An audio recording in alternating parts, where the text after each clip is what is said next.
Class 11th के MP board के विद्यार्थियों, देखिए इस वीडियो में मैं आपको कल जो आपका इकोनॉमिक्स का पेपर होने वाला है उसके लिए सिलेक्टेड प्रश्न लेकर आ गई हूँ प्रॉपर सॉल्यूशन के साथ में। यदि वास्तव में आपको अच्छे से अच्छे नंबर देखिए स्कोर करने हैं तो जो मैं आपको इस वीडियो में प्रश्न बताने जा रही हूँ आप इनको कंप्लीट जरूर करके जाइएगा, क्योंकि ऐसे प्रश्न हैं ये आपके जो 100% श्योर आपकी परीक्षा में आएंगे। ठीक है, तो ऑल एमपी में जो सिलेक्टेड प्रश्न है वही मैं आपको इस वीडियो में बताने वाली हूँ। ठीक है, तो चलिए बिना किसी डाउट के वीडियो को हम शुरू करते हैं।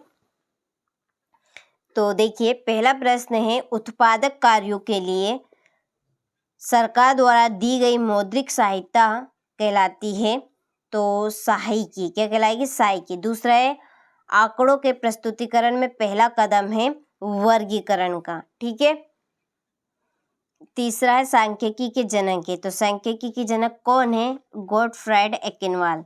चौथा है, ऐसा श्रमिक जो किसी उद्यम में नियमित रूप से कार्य कर नियमित वेतन प्राप्त करता हो खालिस्तान कहलाता है। क्या कहलाता है? नियमित वेतन भोगी।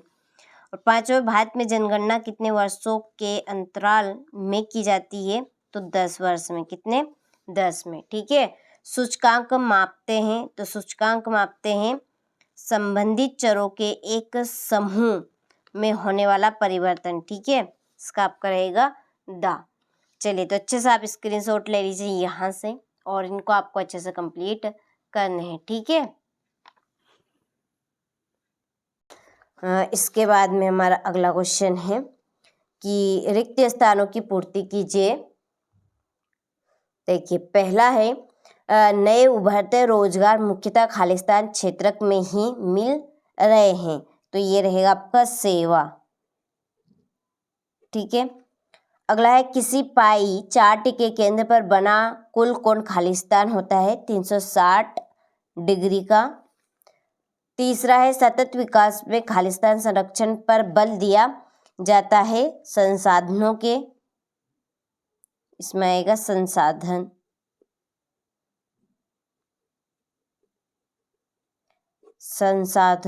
के संरक्षण पे। प्रत्येक वर्ग की उच्च सीमा एवं निम्न सीमा का अंतर खालिस्तान कहलाता है वर्ग अंतराल। वर्ग अंतराल। अगला है, नई आर्थिक नीति को सन खालिस्तान में अपनाया गया 1991 में। वर्गीकरण खालिस्तान का आधार है, तो किसका आधार है? विशेषताओं का। विशेषताएं। ठीक है, चलिए तो ये आपके रिक्त स्थान हैं, यहाँ से आप स्क्रीनशॉट ले लीजिए। चलिए इसी के नीचे इंग्लिश वर्जन वालों के लिए ठीक हो गया आपका। चलिए तीसरे प्रश्न की ओर बढ़ते हैं। सत्यासत्य लिखिए। पहला है कि सूचकांक का आर्थिक वायुमापक यंत्र है, तो यह सत्य है। दूसरा है, माध्यिका सदैव समांतर माध्य एवं बहुलक के बीच होती है, तो ये असत्य है। ठीक है, अगला है, भारतीय किसान केवल उत्पादक कार्यों के लिए ही ऋण लेता है, ये भी आपका सत्य है। ठीक है, अगला है, समांतर माध्य चरम मूल्यों से प्रभावित नहीं होता, असत्य। कार्ल पियर्सन का सहसंबंध गुणांक ±1 से अधिक हो सकता है, असत्य। किसी ऋणी में सबसे अधिक बार आने वाले पद मूल्य को भूयिष्ठक कहते हैं, तो ये सत्य है। ठीक है, चलिए यहाँ से आप स्क्रीनशॉट ले लीजिए। हो गया। इसके बाद ये आपके इंग्लिश वर्जन वालों के लिए। ठीक है, पहला ट्रू और लास्ट का ट्रू, बाकी के आपके पूरे फाल्स से बीच के। ठीक है, चलिए अब बढ़ते हैं अगले क्वेश्चन की ओर। सही जोड़ी। पहली जोड़ी है आपकी, श्रेणी का n/2 व पद यह है श्रेणी का मध्य पद। श्रेणी का n/4 व पद ये है जैविक तथा अजैविक। तो दूसरे का आपका रहेगा प्रथम चतुर्थक, ठीक है, ये आपका दूसरा।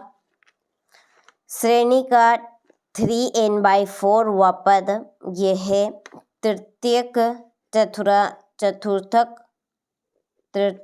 मानव पूंजी, मानव पूंजी है सक्रिय पूंजी। और भौतिक पूंजी है निष्क्रिय पूंजी, ठीक है। मानवीय पूंजी निर्माण का स्रोत, स्वास्थ्य और पर्यावरण के तत्व जैविक तथा अजैविक। ये आपकी 7वीं जोड़ी, ठीक है। चलिए, हो गया। स्क्रीनशॉट आप ले लीजिए अच्छे से यहाँ से, और अच्छे से आपको कंप्लीट करना है, ठीक है। चलिए, इसी के नीचे आपके इंग्लिश वर्जन वालों के लिए जोड़ी। चलिए, अगले क्वेश्चन की ओर बढ़ते हैं। एक वाक्य में उत्तर दीजिए। पहला, मानव विकास सूचकांक में कितने स्तर होते हैं? तो 4 स्तर होते हैं। कितने होते हैं? 4। कौन कौन से? एक तो आपका रहता है बहुउच्च, उच्च, मध्यम, ठीक है, इस तरह के। मानव पूंजी निर्माण के 2 प्रमुख स्रोत बताइए। शिक्षा में निवेश और स्वास्थ्य में निवेश, ठीक है। 2, पहला है शिक्षा में निवेश और दूसरा है स्वास्थ्य में निवेश। चलिए, हो गया। इसके बाद में तीसरा, किसी एक ऐसे चर का नाम बताइए कि जिसका परिशुद्ध मापन कठिन हो। तो वो है आपकी संतुष्टि, ठीक है। इसका आंसर रहेगा संतुष्टि।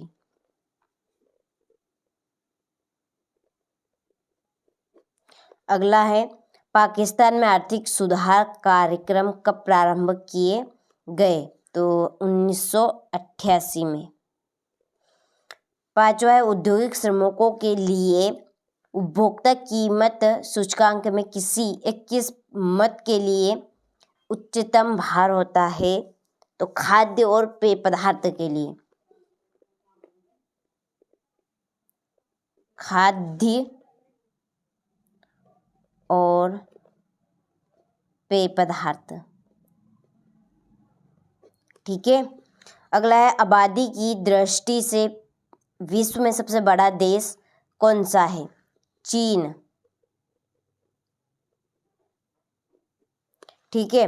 किसी एक नवीनीकरणीय संसाधन का नाम बताइए। सौर ऊर्जा।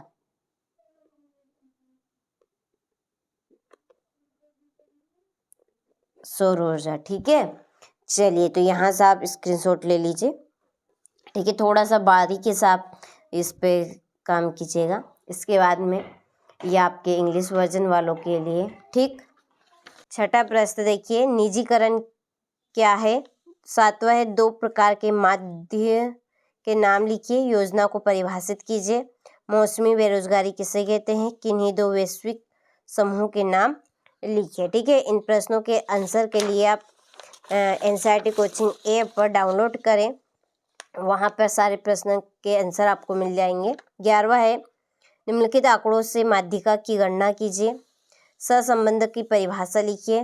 13वां, मानव पूंजी किसे कहते हैं? 14वां प्रश्न है, सांख्यिकी क्या है? 15वां है, निम्न आंकड़ों से बहुलक की गणना कीजिए, ठीक है। तो ये आपके इस तरह के बहुत ही सिंपल प्रश्न हैं, अच्छे से आप कंप्लीट कीजिएगा, बहुत सरल आपका पेपर आएगा। प्रत्यक्ष विधि द्वारा माध्य ज्ञात कीजिए। 17वां है, वैश्विक उष्णता क्या है? 18वां है, प्राथमिक आंकड़ों की 3 विशेषताएं लिखिए। 19वां है, सूचकांक संख्या के 3 महत्वों को स्पष्ट कीजिए। जैविक खेती क्या है? जैविक खेती के 2 लाभ बताइए, ठीक है।